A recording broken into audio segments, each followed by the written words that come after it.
Actually, I'd rather introduce myself as Kirsten's sister-in-law. It's how I'm now identifying. So I'm actually going to switch gears and try to be kind of cheesy and sappy instead of telling embarrassing stories about Carl from childhood. You know, although those are available on request later for a small fee to be negotiated. So yeah, come ask me. But I'm not going to do that right now.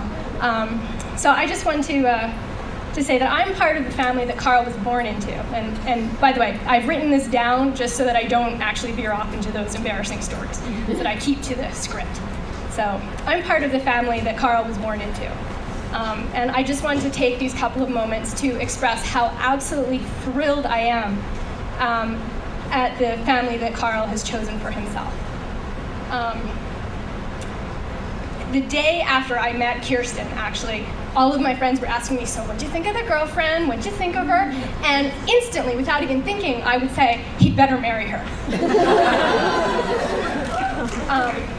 I mean, just instantly. And in fact, as many of you know, I actually bought an engagement card for them about 2 years before they got engaged.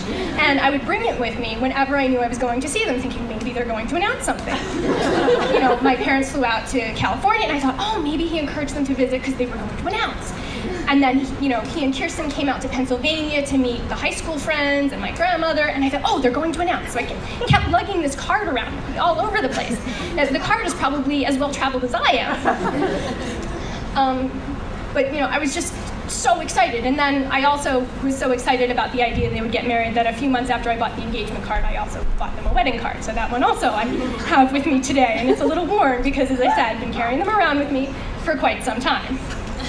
But the reason that I could feel so strongly about Kirsten, even when I had just met her, was pretty much because of how Carl was around her. And, you know, sometimes in couples, people change. You know, they act differently. You know, they emphasize different sides of them. But I was struck so strongly at how, rather than changing, my brother was Carl, but more so.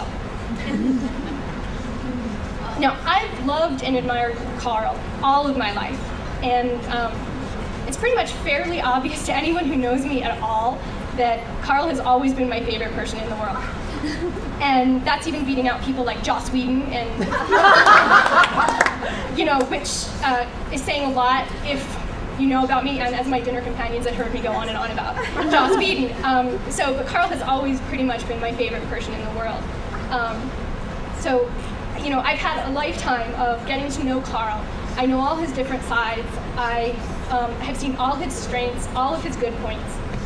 And the thing is, around Kirsten, Carl is all of the best parts of himself all at once. And that's just such an amazing thing. And over the past few years, as I've gotten to know Kirsten, and I've gotten to know the strong, smart, funny, compassionate woman that she is, I've really come to understand why.